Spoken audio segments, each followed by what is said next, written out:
Olá! Hoje estaremos trazendo alguns exercícios de matemática básica que englobam a teoria dos conjuntos. Exercícios bem simples, mas bem interessantes. A primeira questão de hoje nos traz: determine os seguintes conjuntos relacionando seus elementos. O item A nos diz que o conjunto A é composto pelas letras da palavra cacau. Então, como é que eu vou resolver isso aqui? Eu vou dizer que o conjunto A é composto pelas letras CA, CA, U. Só que o que é que acontece? Quando eu tenho letras repetidas ou números repetidos, não há necessidade que eu repita dentro desse conjunto. Então, simplesmente eu vou dizer que esse conjunto é composto pela letra C, pela letra A e pela letra U, ignorando o outro C e o outro A que se repete. No item B, ele me pede os elementos que são ímpares e menores do que 8. Então, isso quer dizer que eu vou testar do 0 até o 7. O 8 não entra, é menor do que 8. Então, o 8 não entra. Então, 0 é ímpar? Não, 0 é par. 1 é ímpar? Sim. Então, ele entra aqui. 2 é par, 3 é ímpar e menor do que 8. 4 é par, 5 é ímpar e menor do que 8. 6 é par, 7 é ímpar e menor do que 8. Eu paro aqui. Esse é o meu conjunto B. No conjunto C, eu tenho que os elementos que compõem o conjunto C são números pares compreendidos entre 1 e 9. Se está compreendido, muita atenção para essa palavra aqui, significa que ele está a partir do 2 até o 8. Se está compreendido, o 1 e o 9 não entram. Então, aqui eu vou ter como solução 2, 4 e 6. Desculpa. Aqui entra o 8. Então, 2, 4, 6 e o 8.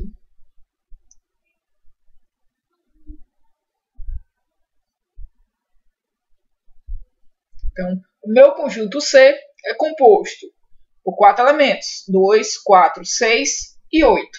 Tranquila essa questão, né? Vamos para a próxima.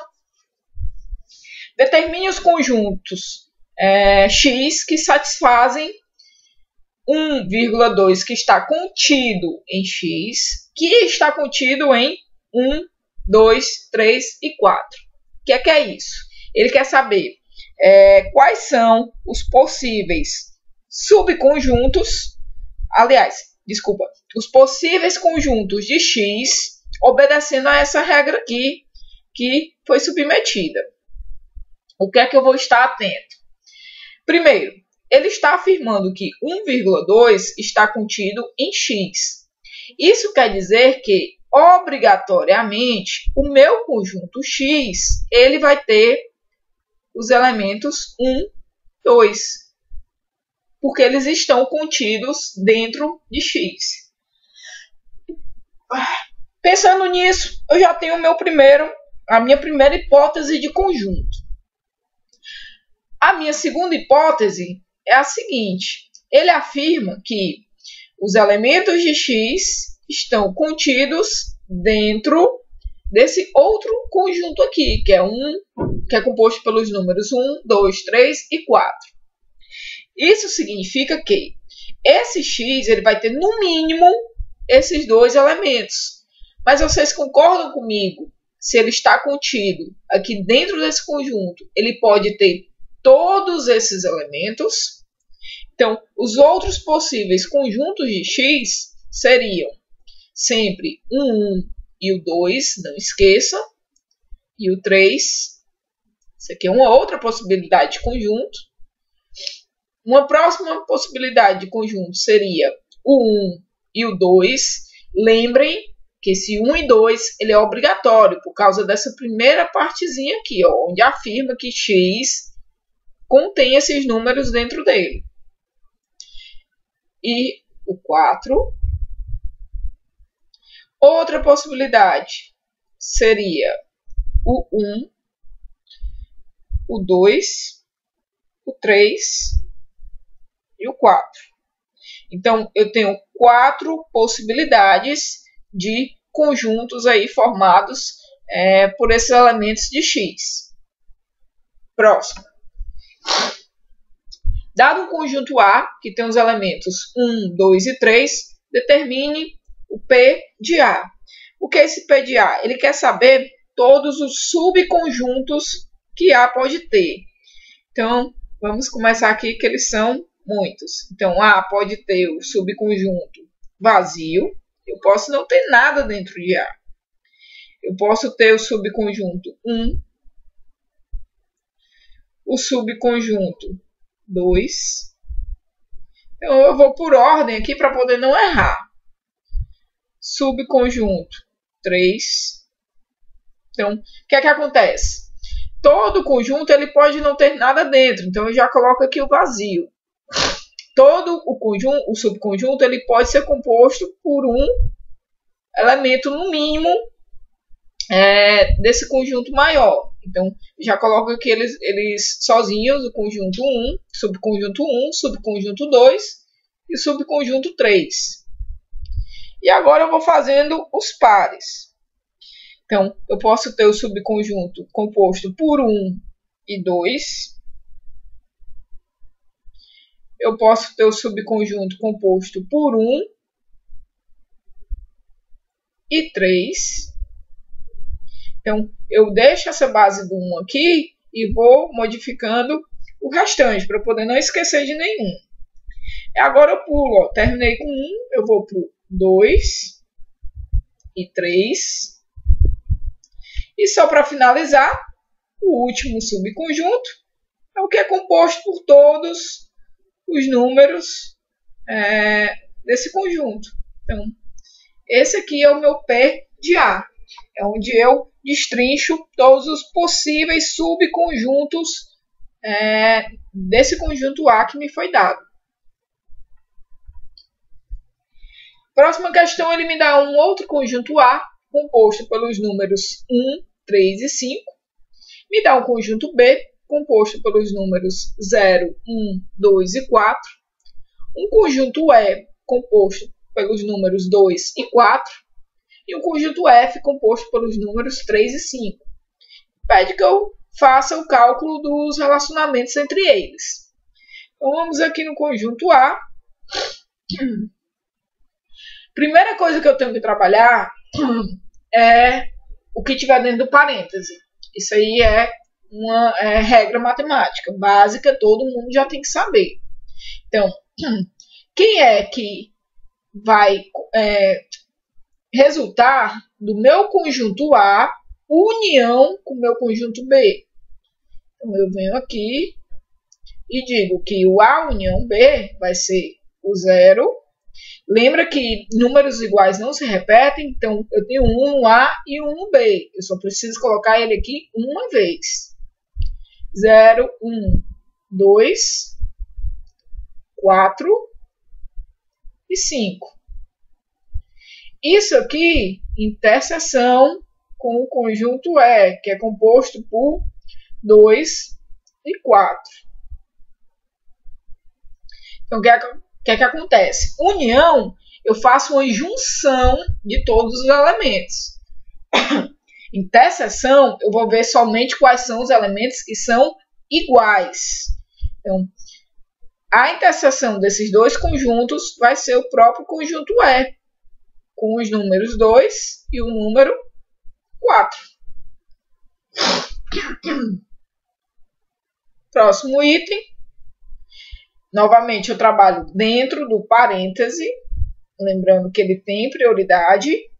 Então, eu botei A interseção B. Então, a cena agora mudou. Eu preciso olhar somente quem é que está presente, tanto em A quanto em B. Olhando aqui, eu vou ver que eu só tenho um número 1.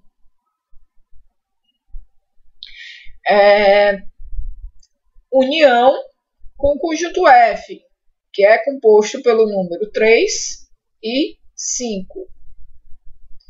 Isso aqui vai me resultar num conjunto formado por 1, 3 e 5.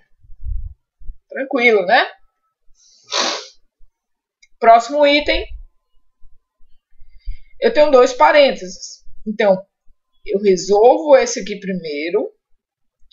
Depois, eu resolvo esse daqui para depois trabalhar com a união. Então, isso aqui em primeiro, isso aqui em segundo, isso aqui em terceiro. Então, vamos lá. A interseção B. Quem é a interseção B? Já vi aqui, né? Mas eu vou confirmar aqui, ó. É o 1. Vou abrir o parêntese aqui para poder deixar melhor. Então, a interseção B é o número 1. E eu vou precisar fazer uma interseção novamente com o conjunto E. Esse conjunto E é composto pelo número 2 e 4. União é interseção F. Então, meu conjunto E é composto pelos números 2 e 4 e o meu conjunto F é composto pelos números 3 e 5. Eu não tenho nenhum número igual. Então, isso aqui é vazio. Novamente aqui. Conjunto resultado da interseção A com B é o conjunto 1. Interseção com E. Conjunto E é formado pelos números 2 e 4. Tem alguma interseção aí? Não. Então, vazio, união, vazio, que vai me resultar em vazio. Nesse próximo slide, a gente vai estar trabalhando com subtração e com complemento. Então, nesse item D, eu tenho o seguinte: A menos B, isso aqui está dentro do parêntese, eu vou resolver primeiro. E tem o E menos F, também dentro do parêntese, eu vou resolver segundo. Por último, eu resolvo a união entre eles. Então, A menos B é tudo que eu tenho em A que eu não tenho em B. Então, em resumo, meu conjunto A é composto pelo número 1, 3 e 5. Meu conjunto B pelos números 0, 1, 2 e 4. O que é que eu tenho em A que eu também tenho em B? Somente o número 1. Então, esse número 1 não entra. O que vai entrar são todos os elementos que eu tenho em A e que não pertencem, que eles não estão contidos também em B. Então, eu tenho o número 3 e o número 5 que não existem no meu conjunto B. União, a mesma coisa eu vou fazer com o E menos F. É tudo que eu tenho em E que não está presente em F, que é exatamente o conjunto E, o 2 e o 4. Fazendo a união disso daqui, eu vou ter o conjunto 2, 3, 4 e 5.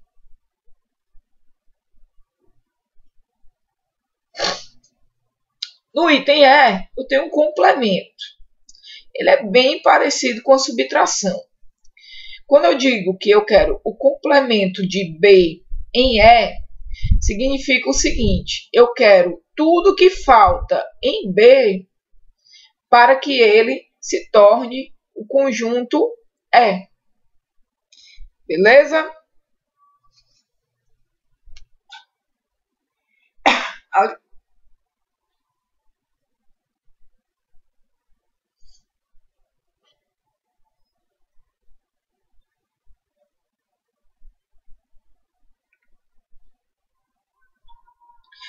O item E nos traz complemento de B em E, interseção com o complemento de A em F. Quando eu falo em complemento, eu estou trabalhando com algo bem parecido à subtração. Complemento de B em E significa o seguinte: tudo que eu tenho em B que falta para que o E fique igual ao B. Então, é como se eu precisasse complementar o conjunto E para que ele ficasse igual a B. Então, meu conjunto B é composto pelo 0, 1, 2 e 4, e o conjunto E é composto pelo 2 e o 4. Isso significa que eu vou precisar colocar os números 0 e 1 no meu conjunto E para que ele fique igual ao meu conjunto B. Então, isso é complementar, no caso, complemento de B em E. Interseção, a mesma coisa, complemento de A em F. É tudo que tem no meu conjunto A que não tem no meu conjunto F. É tudo que falta ao meu conjunto F para ficar igual ao meu conjunto A. No caso, somente o número 1. Como eu quero a interseção dos dois, a resposta é o número 1. É um conjunto composto pelo número 1. Aqui no meu item F, eu vou trabalhar com outra subtração. Então, F menos A é tudo que o meu conjunto F tem que não está presente em A. Então, o meu conjunto F é composto por 3 e 5. E o meu conjunto A possui o 3 e o 5. Então, eu coloco isso aqui como vazio. Não existe nada no meu conjunto F que não esteja presente em A. União E menos B. Tudo que tem no meu conjunto E que não está presente em B. O meu conjunto E é composto pelos números 2 e 4. Eles estão presentes em B. Então, esse também é vazio. O que me resulta em vazio.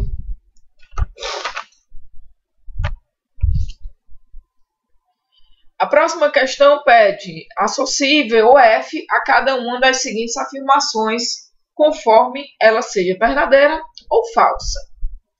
Então, deixe-me ver se eu esqueci alguma coisa. Não. Vamos lá.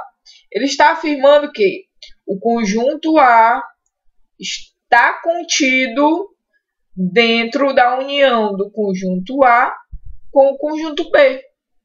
Isso aí é lógico. Vamos supor que eu tenho um conjunto A composto pelos números 1 e 2. E eu tenha um conjunto A união B, que vai ser o meu conjunto 1, 2, 3 e 4. Lembrando que o meu B aqui vai ser 3 e 4. Ou então, 2, 3 e 4, não importa. O que importa é que sempre que eu trabalhar com união, isso quer dizer que todos os elementos vão estar contidos no meu conjunto resultado. Então, A está contido, sim, no meu conjunto A união B. Isso aqui é verdade. A está contido no meu conjunto A interseção B. Falso.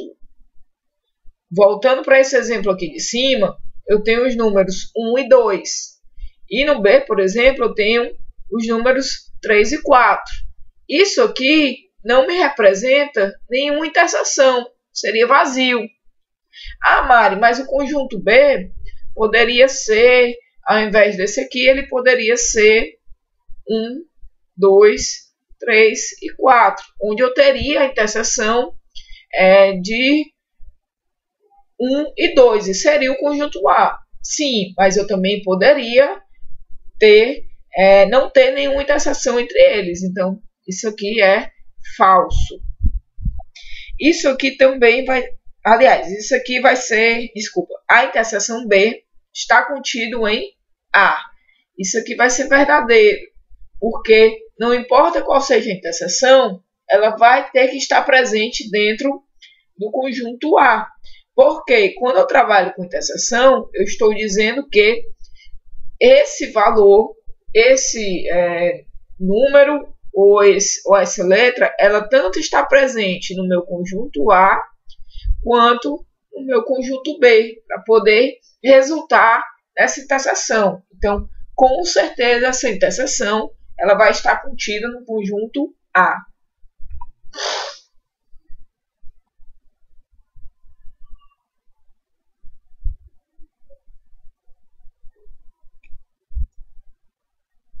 O item D, eu tenho que o vazio está contido no A interseção B. Isso aqui é verdadeiro. Eu posso não ter nenhuma interseção, como a gente viu aqui no item B. Pode acontecer desse meu A com o meu conjunto B não ter nenhum número em comum, não ter nenhuma letra em comum. Então, isso aqui é verdadeiro. No item E, eu tenho que A união B está contido em A interseção B. Isso aqui é falso. O meu conjunto maior, ele não pode estar contido dentro de um conjunto menor. O contrário que o item F já é verdadeiro. Tudo que eu tiver em comum entre A e B, logicamente vai estar contido dentro da união deles. Então, item E é falso e o item B, o item F é verdadeiro.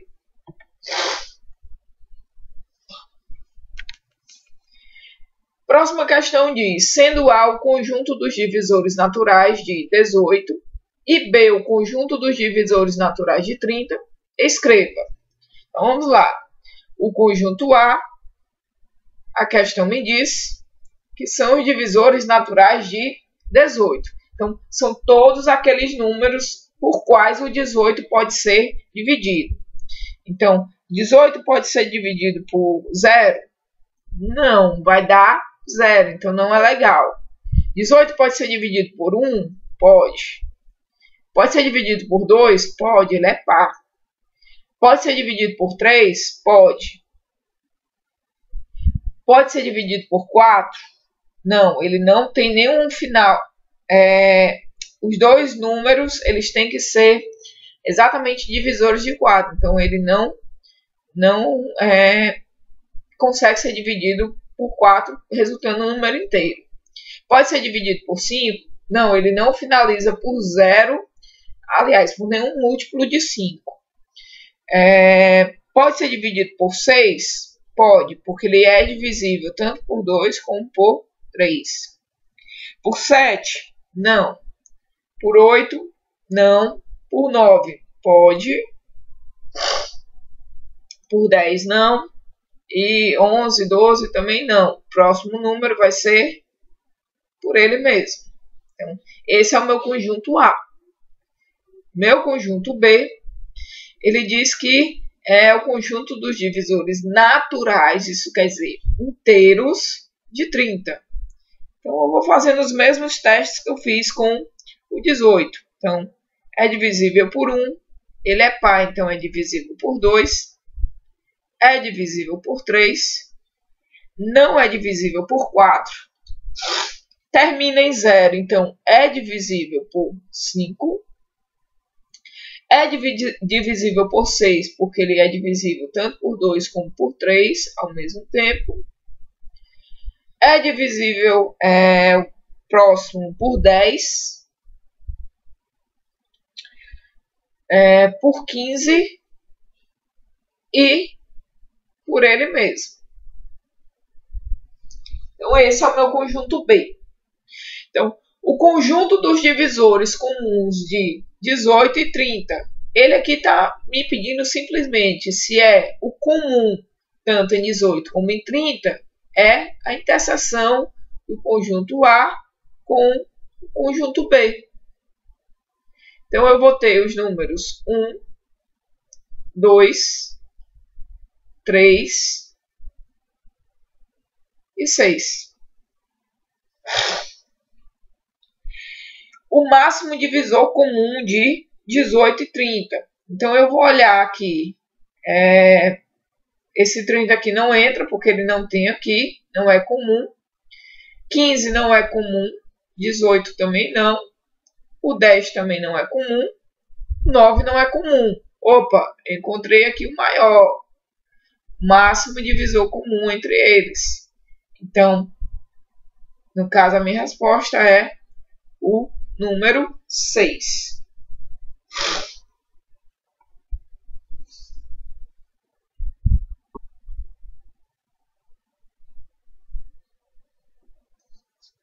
Nessa próxima questãozinha aí, a gente vai estar trabalhando com procurando quem é o meu conjunto C através de algumas informações que a questão está me dando.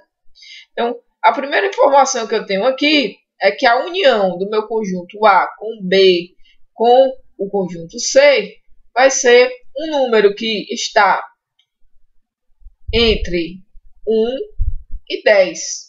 Só que aqui eu tenho um sinal de igual. Isso significa que esses números entram.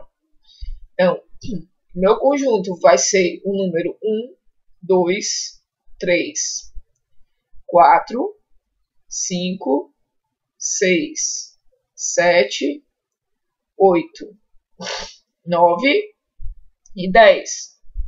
Novamente, lembrando que o 10 e o 1 entram por causa do sinal de igual que eu tenho tanto de um lado quanto do outro. Vou aqui embaixo e resolvo logo esse A união B. Eu tenho que A união B vai ser composto pelos números que vão de 1 até 8. Então, vai ser esse conjunto 1, 2, 3.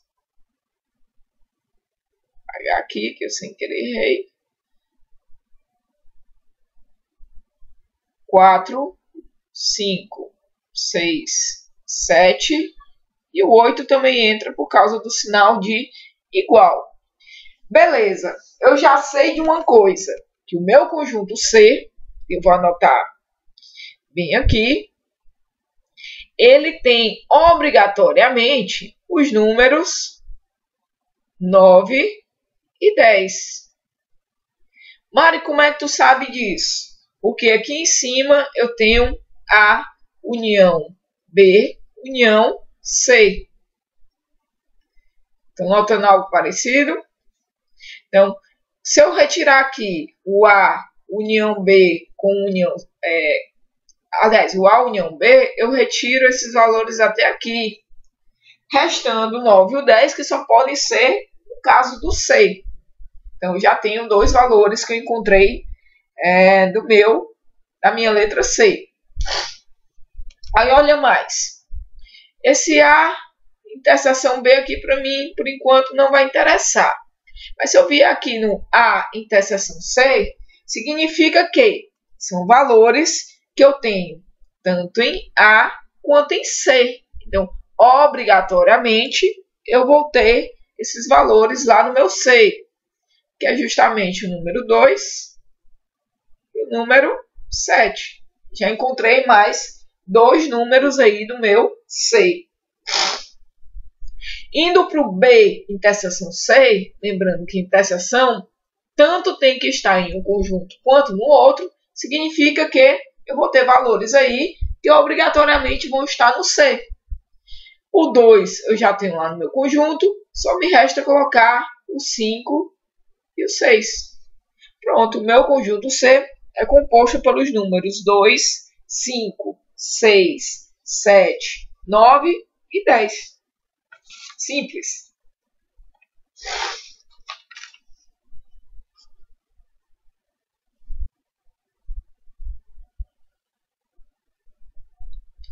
Bem, essa próxima questão pede que eu caracterize por meio de uma propriedade de seus elementos os seguintes conjuntos. Ele quer saber qual é a lógica que esses conjuntos estão adotando na sua sequência. Então, aqui no item A, eu tenho um conjunto M que é composto pelo número 1, 3, 5, 7 e 9. São números ímpares. Então, aqui esse conjunto é composto por números ímpares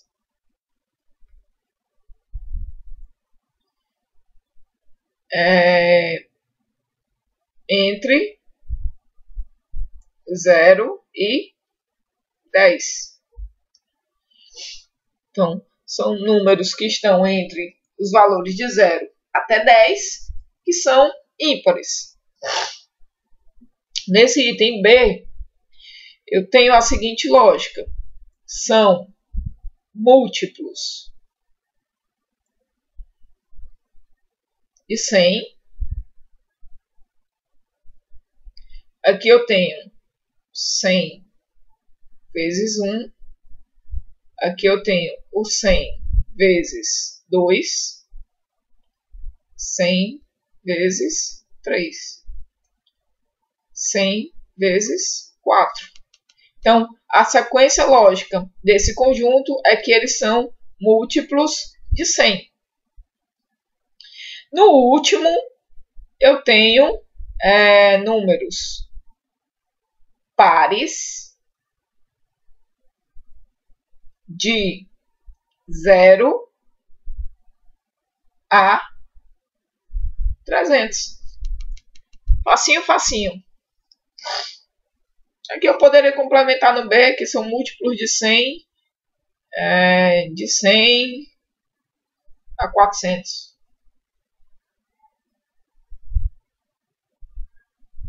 Também estaria certo. Beleza? Próxima. Determine todos os subconjuntos desse conjunto aí. A, que é composto por 0, 1, 2, 3 e 4. Item bem fácil também. Então, subconjuntos, eu vou poder ter o vazio. Eu vou poder ter o 0, o 1, o 2, 3. Notem que a gente coloca primeiro eles sozinhos, né? 4. Aí vai. Próximo, eu vou agora pegar o 0 com 1. 0 com 2. 0 com 3.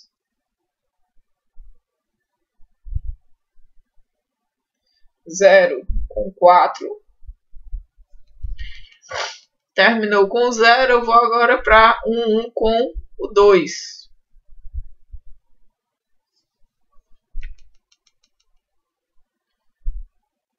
Aí eu tenho 1 com 3 e 1 com o 4. O próximo, 2 com 3, 2 com 4,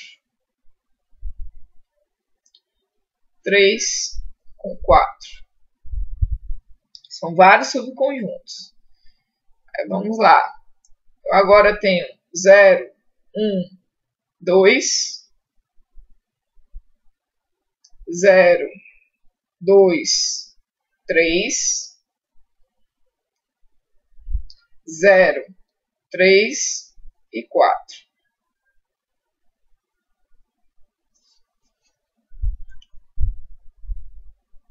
Eu tenho 1, 2, 3, 1, 2, 4,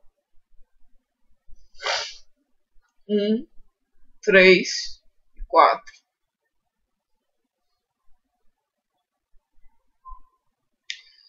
Próximo, 2, 3 e 4. Eu tenho mais. Notem que vai aumentando a quantidade de elementos dentro do conjunto, né? O 0, 1, 2, 3 e o 0, 2, 3 e 4. Tenho 1, 2, 3 e 4. E por último, eu vou ter o conjunto todo, que é o 0, 1, 2, 3 e 4. Então, são vários subconjuntos aí que compõem esse meu conjunto A.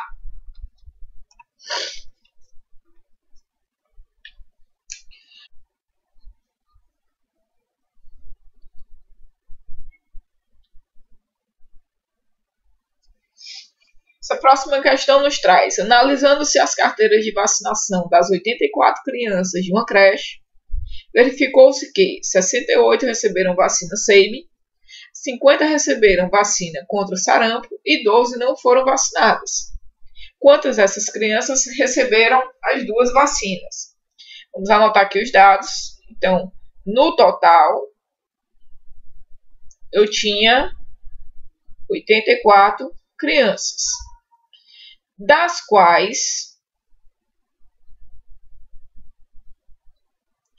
68 receberam a vacina SEIME, das quais 50 receberam a vacina contra sarampo e 12 não foram vacinadas. Então, como é que eu vou resolver isso daí? Eu vou pegar esses dois valores aqui, sarampo mais a SEIME, e isso vai me dar o total de vacinas que foram dadas. Então, 68 mais 50 vai dar 8.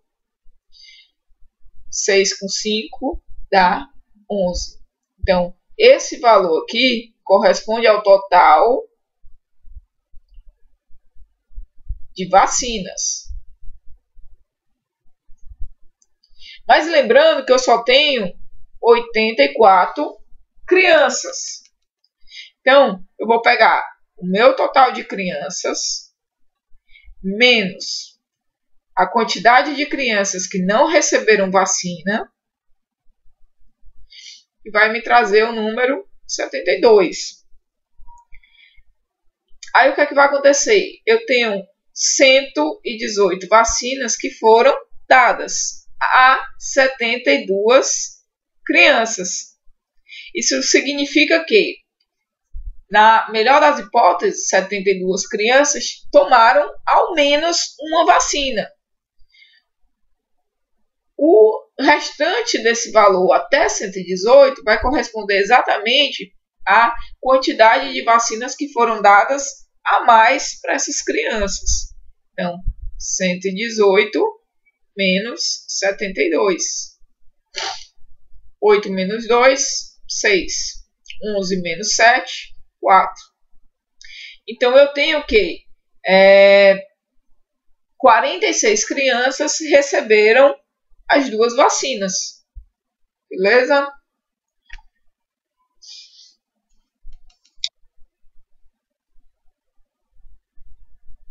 Essa próxima questão ela é um pouquinho mais difícil, mas é só ter cuidado ao fazer. Ler com cuidado e raciocinar, que não tem problema. Ela caiu num concurso lá na FAAP de São Paulo. Então, segundo a teoria, um conjunto com elementos tem exatamente 2 elevado a m subconjuntos. Significa que esse meu subconjunto ele pode ser 2 elevado a 2, por exemplo, que vai me dar 4 elementos, ou 2 elevado a 3, que vai me dar um subconjunto de 8 elementos, e por aí vai. Usando este resultado, determine o número de elementos do conjunto A, sabendo-se que. Aí ele dá 3 dicas que a gente tem que ler com bastante atenção. Então, B é um conjunto de 3 elementos. Isso significa que esse meu conjunto B ele vai ser composto por um conjunto de 3 valores, que eu não sei quais são ainda. A segunda dica é que A interseção B é vazio. Isso aqui é bem importante. Quer dizer que nada do que está em A vai estar também em B. Então, o conjunto A é totalmente diferente do meu conjunto B. A terceira dica é a mais importante. O número de subconjuntos de A união B é 32. Isso aqui significa que o meu conjunto A está contido dentro da união do conjunto A com o conjunto B. O que acontece? Eu tenho que 2 elevado a m, o número que eu quero saber, ele vai ser igual exatamente à união desses dois conjuntos. Mas quem é a união desses dois conjuntos? É exatamente número 32. O que acontece? Eu tenho que saber qual é o número que elevado, que o 2 elevado a esse número vai resultar nesse valor aqui. Então, eu tenho que 2 elevado a 2 é igual a 4. 2 elevado a 3 é igual a 8. 2 elevado a 4 é 16. 2 elevado a 5 é 32. Então, em resumo, eu tenho que esse valor de subconjunto seria o 5. Porém, eu tenho que lembrar que isso aqui é resultante da união de A com B. Mas olha aqui, eu já disse que meu conjunto B ele é composto por 3 elementos. Então, se aquele meu M é igual a 5, menos os 3 elementos de B, vai me resultar que o conjunto A é composto por 2 elementos. Então, por que eu estou dizendo isso? Porque o conjunto A união B vai ser igual a um conjunto composto por 5 elementos. Não me interessa quais são. Mas eu já sei que desses 5 elementos, 3 pertencem ao meu conjunto B, só restando 2 para o meu conjunto A. Lembrando que eles são diferentes, não existe interseção entre eles. Faltam mais 2 questões, vamos lá. Uma sala de aula com 60 alunos, 11 jogam xadrez. 31 são homens ou jogam xadrez. E 3 mulheres jogam xadrez. Calcula o número de homens que não jogam xadrez. Então vamos lá por partes. Vamos desenhar aqui os nossos círculos. O meu fica bem oval, né? Mas tudo bem.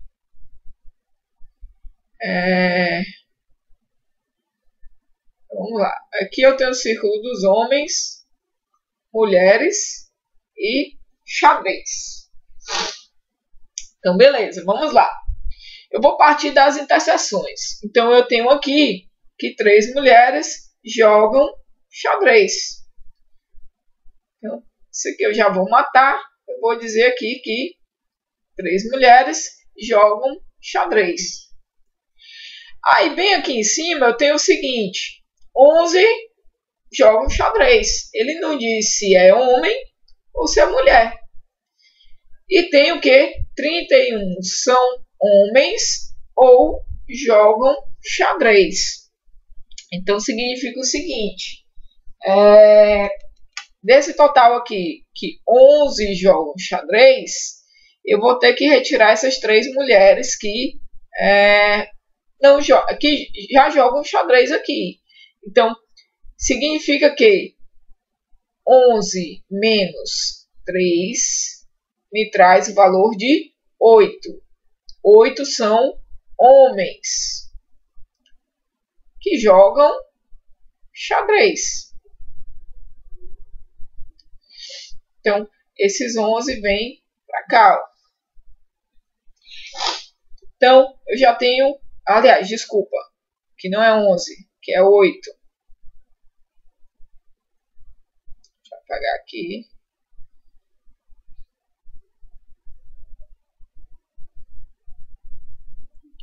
Então, aqui eu tenho que 8 são homens e jogam xadrez. Então, já matei também essa dica aqui. 31 são homens ou jogam xadrez. Se eu tenho que 31 são homens ou jogam xadrez, eu já tenho aqui que 8 homens jogam xadrez. Então, 31 menos 8 vai me retornar 23. Então, eu tenho que 23 são homens. Ele quer saber, calcule o número de homens que não jogam xadrez. Então, a resposta é 23. Bem fácil, né? Nem precisa usar aí os 60 alunos, coisa e tal. Bem tranquila essa questão. Para a próxima e última de hoje. Bem, essa é a última questão de hoje. Ela vai precisar de um pouquinho mais de raciocínio, um pouquinho mais de conhecimento de matemática de vocês. Mas a gente vai com cuidado, vai com bem calma, para que todo mundo consiga entender.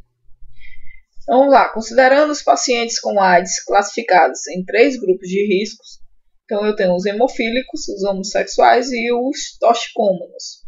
Num certo país de 75 pacientes, verificou-se que, de antemão, já vou fazer aqui o meu desenho dos 3 grupos. Então, eu vou dar aqui a cor da caneta, essa cor não está legal. Então, eu vou ter os homossexuais, os hemofílicos e os toxicômanos.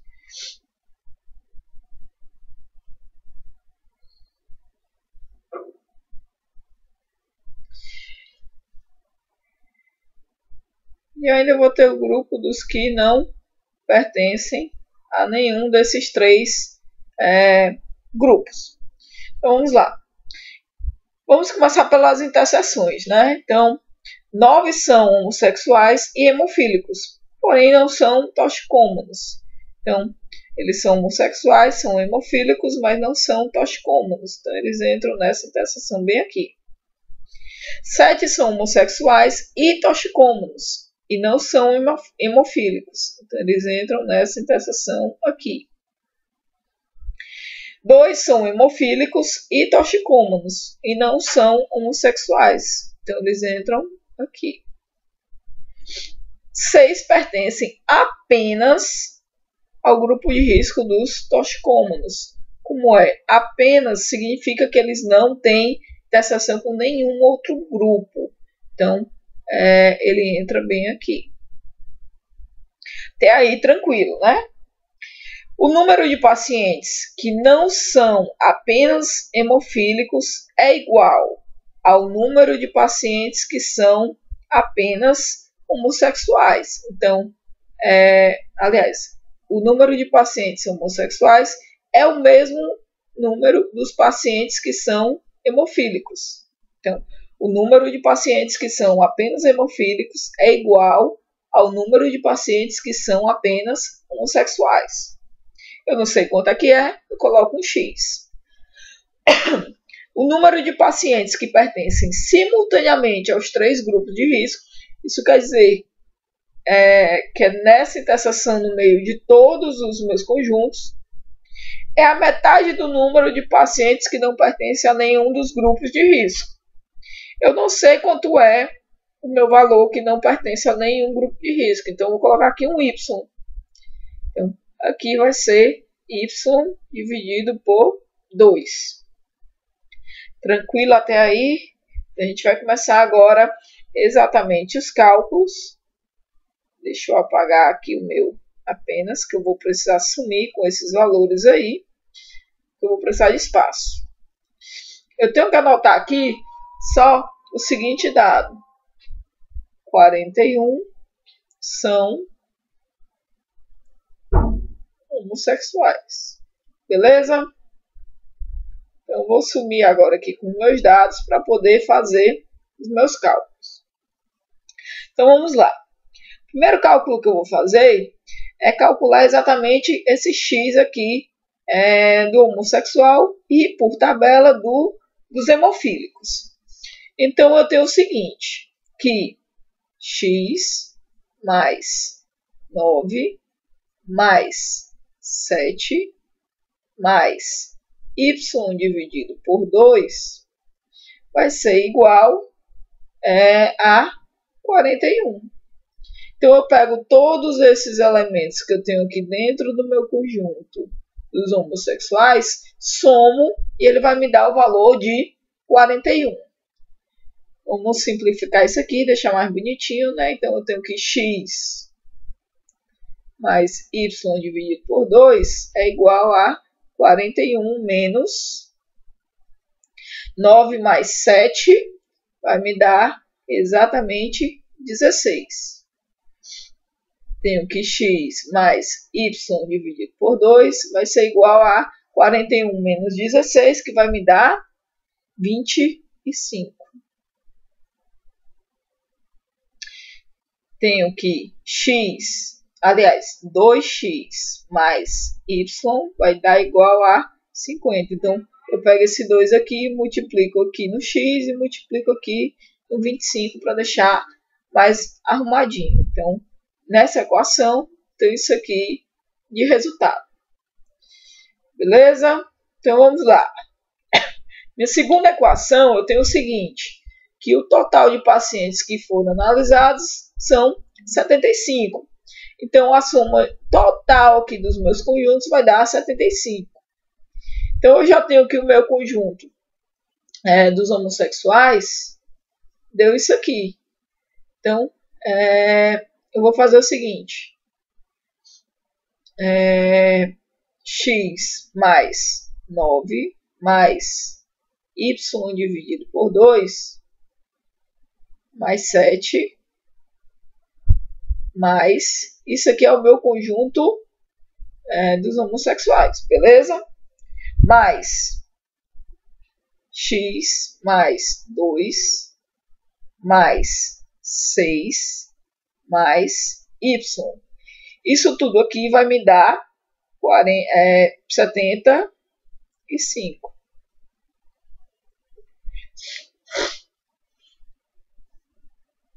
Então, eu tenho o quê?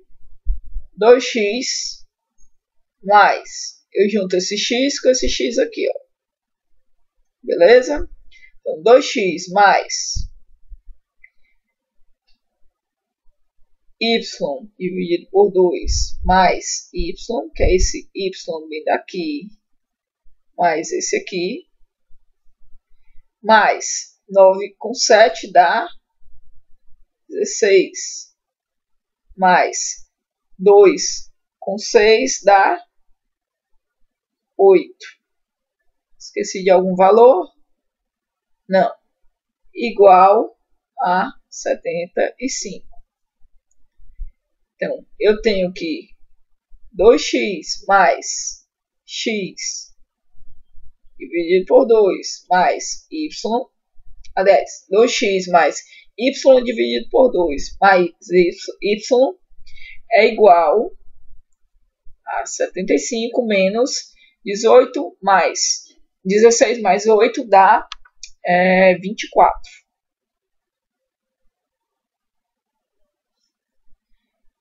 Eu tenho que... Aí eu vou pegar esse 2 aqui e vou multiplicar por todo mundo, beleza? Eu tenho que 4x mais y mais 2y é igual a 150 menos 48. Então, eu tenho que 4x mais 3y é igual a 150 menos 48, que me dá 102. Então, eu tenho essa segunda equação aqui, que eu vou agora trabalhar junto com essa primeira. Então, eu vou substituir. Aqui, nessa primeira, é a mesma coisa que eu estar falando, que y é igual a 50 menos 2x. Substituindo, vou fechar aqui, eu vou trazer essa equação bem para cá. Eu vou ter que onde tiver o y aqui nessa equação, eu substituo por esse valor aqui da primeira. Então, eu tenho aqui 4x mais 3 vezes 50 menos 2x vai ser igual a 102. Então, eu tenho aqui 4x mais 150 menos 6x vai ser igual a 102. Eu tenho aqui 6x menos 2x, menos 4x vai ser 2x. Vai ser igual a 150 menos 2, que me dá 48. Eu tenho que x é 24. Então, eu já encontrei aqui o valor desse x e desse x. Vamos lá, vou fazer o cálculo aqui do lado. Então, eu tenho agora que, substituindo bem aqui, ó,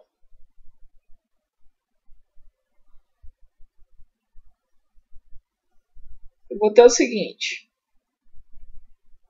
4 vezes 24 mais 3x é igual a 102.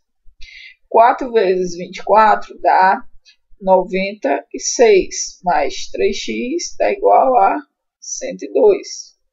3y, desculpa. Eu tenho que 3y vai ser igual a 102 menos 96. Eu tenho que 3y vai ser igual a 6.